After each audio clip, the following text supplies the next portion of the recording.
Assalamu alaikum. My name is Miriam. Tonight, I represent the amazing ladies of the Pretoria Women United, who played an instrumental role in making tonight a success. To carry Gaza in your heart is to carry pain, yes, but also a deep, stubborn hope. The kind that believes no life is lesser. That every child deserves safety, a future, a childhood. That peace is possible if we dare to believe.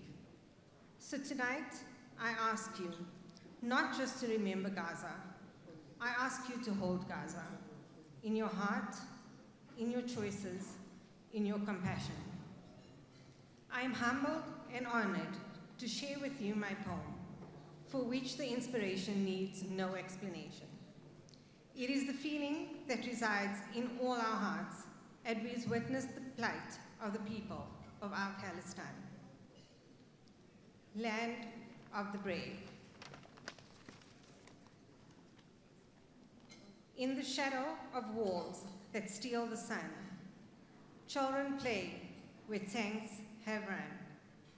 They chase dreams through dust and flame, still whispering their homeland's name. The olive trees are scorched and bare, yet roots remain, they're always there. And every stone and every scar hold the memory of who they are.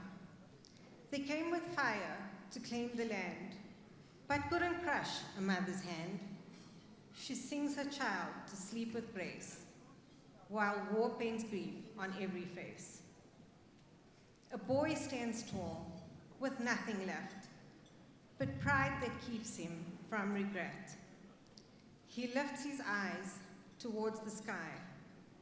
No fear, no shame, no need to cry. For home is more than earth and gate. It's the world to love, beyond the hate. It's every tear that finds a song. Every silence proved them wrong. Palestine, your name is flame, etched in hearts, too strong to tame. They try to bury you in lies, but still your flag, it always flies. You are the voice they cannot chain, the breath behind the deepest pain. You are the land, the soul, the sound, still rising from the torn up ground. And when the world forgets to see, you live in those who still believe. In every heart that speaks your name, you are the courage, you are the flame. Thank you.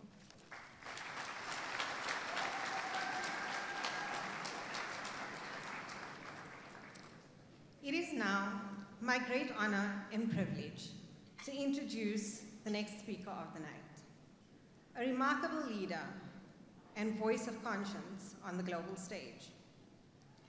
Dr. Naledi Pandor has stood firmly for justice, equality, and human dignity across the world. She has carried forward South Africa's proud tradition of solidarity, especially in championing the cause of the Palestinian people. With clarity and compassion, she has reminded the world that freedom and human rights cannot be selective, that the struggles of the Palestinians echo the struggles once faced here in South Africa. Dr. Pandor is a moral voice who insists that peace must be built on justice and that silence in the face of oppression is not an option. This evening, we are privileged to welcome a leader who speaks truth to power and whose work continues to inspire hope. Please join me in warmly welcoming Dr. Naledi Pandor.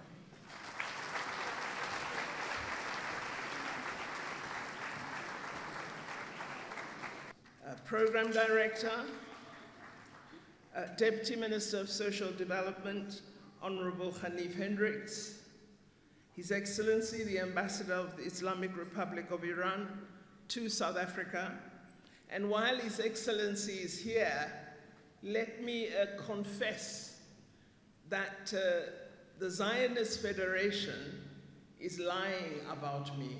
I did not collect any money from Iran for the ANC.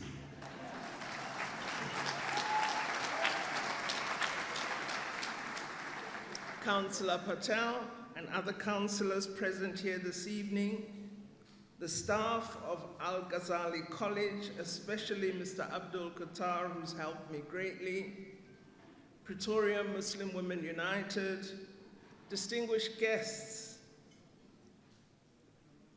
our dear Dr. Mustafa Barghouti and Honorable Jeremy Corbyn and Mam Yumna, ladies and gentlemen, Assalamu alaikum and good evening to you all. I wish to begin by asking you to please accept my sincere apology for being late this evening. I got into one of those situations where your aunt-in-law says, Nadia, you do not participate in family matters. You must come to Mpumalanga this time. And despite all my arguments, I had to obey my auntie. So I drove 7 hours last night to Mpumalanga and drove back, well, Sharif was driving, not me, 7 hours to be here. So I really apologize for that.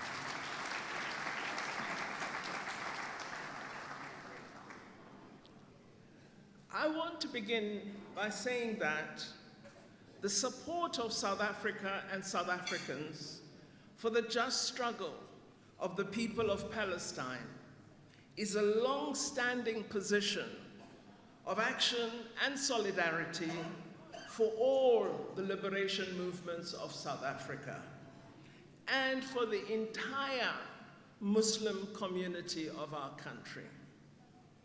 Our solidarity existed, as I have said many times, long before October 7, and it will continue into a free Palestine and beyond.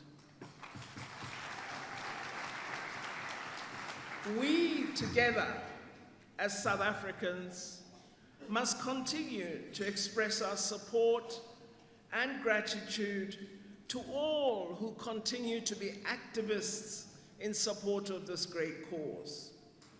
I believe today we should congratulate all civil society organizations in Cape Town, including Khalid Sayed, the leader of the ANC in the Western Cape Legislature, for the massive march in support of Palestine that was held today in Cape Town, one of the biggest marches in South Africa.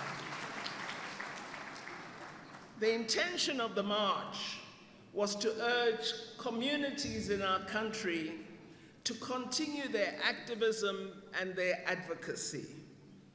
The tested use of international solidarity to build a solid wall of resistance must not be allowed to falter, they said. We must keep to our resolve that we will struggle until Palestine is free. I agree completely with Reverend Frank Chikane when he spoke at the march and called for action against all who are supporting and enabling the apartheid Israel genocide against Palestinians.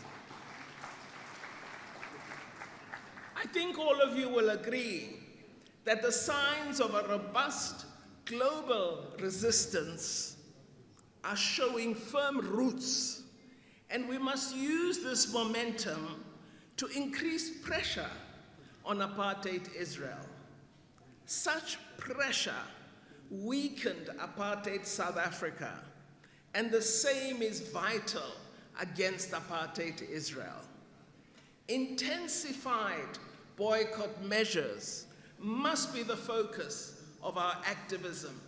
As I have said before, when you are shopping, read every label, know where every good comes from.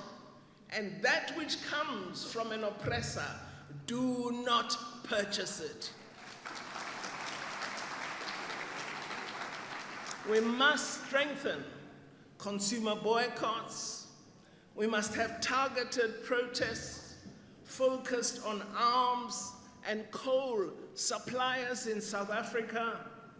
We must urge United Nations member states to vote to expel apartheid Israel from the United Nations. All of these must be part of our next steps. Many of you here were part of the struggle against apartheid, and you know that from time to time, we would sit down with our leaders in exile and our leaders here on the ground at home, and we would have to answer the question, what is to be done? We must answer that question with respect to Palestine today. We've previously agreed that the onslaught against the people of Gaza and all of the occupied territories will become more vicious as the occupier feels the heat. We need to get closer to the political leadership of Palestine and persuade them to begin defining their own desired outcomes and to refuse to have solutions imposed on them by Western powers. I was horrified when I saw one of the leaders actually embracing proposals of the United States of America for a solution, when America is the one that is funding the very bombs that are killing the people of Palestine. How can we listen to America? This effort of tonight, which you are part of raising funds to support relief efforts, is a very welcome effort. And all of you who provide support in many different kinds of ways must be thanked and congratulated. But I do believe we need to begin to think, what is next? And how do we use this moment to intensify the struggle? Each of our communities should form thinking committees that focus on the different pillars of struggle that we have spoken about previously. First, we must continue mass mobilization, continue the petitions, continue the protests. This needs to include mass communication to inform those who are not yet persuaded that there is a genocide underway. There are some people who believe there isn't a genocide. We need to convince everybody of the truth. We must publish the facts, and we must share the facts widely. Critical to, I think everybody is excited about the protest that they will be part of, but here are some more ideas. Critical too is the intensification of the efforts to build a mass interfaith campaign where all faiths in South Africa join together in resistance against this murderous abuse of basic human rights. Our mobilization must continue to urge our government, the government of South Africa, corporate South Africa, and all political parties in Parliament that they must do more. We need to consider new forms of persuasion, such as targeted boycotts and even worker stayaways in protest.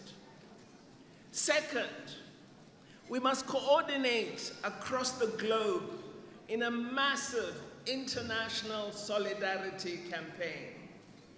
I'm going to Canada next week to repeat this call, and I will be going to America to repeat this call.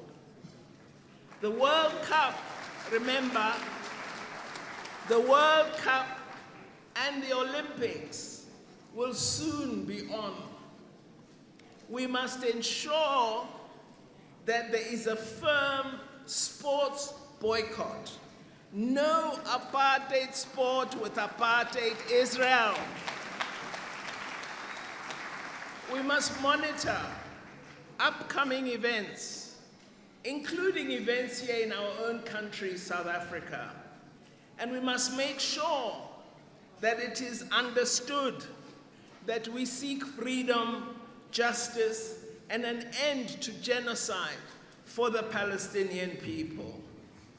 We must do more to persuade trade unions to do much more. We welcome the actions of the dock workers of Genoa in Italy for implementing a boycott of Israel cargo. Unions elsewhere must do the same. We should intensify efforts to persuade all universities in South Africa. I'm going to Stellenbosch next week. All universities in South Africa should institute a boycott on university and research partnerships with apartheid Israel. Nobody should complain about this. We demanded it of the world, and the world responded. We had an academic boycott against apartheid South Africa, and we must have the same with our universities against apartheid Israel. Thirdly, we must continue our support for humanitarian relief, for reconstruction, and for the formulation of a political settlement. Schools, universities, libraries, museums, health facilities have all been destroyed. We should find ways of raising funding to rebuild Gaza and all that has been destroyed in the occupied territories. Fourth, and I'm not causing trouble here, but armed struggle may become a necessity if there is no movement toward fundamental change. Fifth, and finally, we must support efforts to secure political unity in Palestine. All political forces must join together to secure political freedom and sovereignty. The unity of progressive forces is paramount to achieving the objectives of a struggle. Factionalism destroys the strength of a political force. We are keen to see a united political force in Palestine. This will help us to direct our support effectively. We are observing that efforts at ensuring continued division among political organizations are being promoted by Western powers. We sincerely urge all leaders in Palestine to insist that it will be them who will define the nature of political organization, and they will not permit interference. Just as Mandela did not allow dictation to the ANC, Palestine must not allow dictation to its political formation. So in conclusion, I recognize that many of you here tonight are very engaged in this struggle. Just as you were engaged in the anti-apartheid struggle. All of you present here, all you freedom fighters, you know all these tactics I have referred to, and I know you can use them effectively. You have done a great deal as the people of South Africa, particularly the Muslim Ummah, for the struggle of the people of Palestine. But I encourage you that do not rest until freedom is won. Do not rest until freedom is won. Because the objective is not how many times you march. The objective is not how many resources you devote to humanitarian aid. The objective is freedom. Freedom. Freedom. And that is what we must ensure. Jazakallah, thank you very much for listening to me.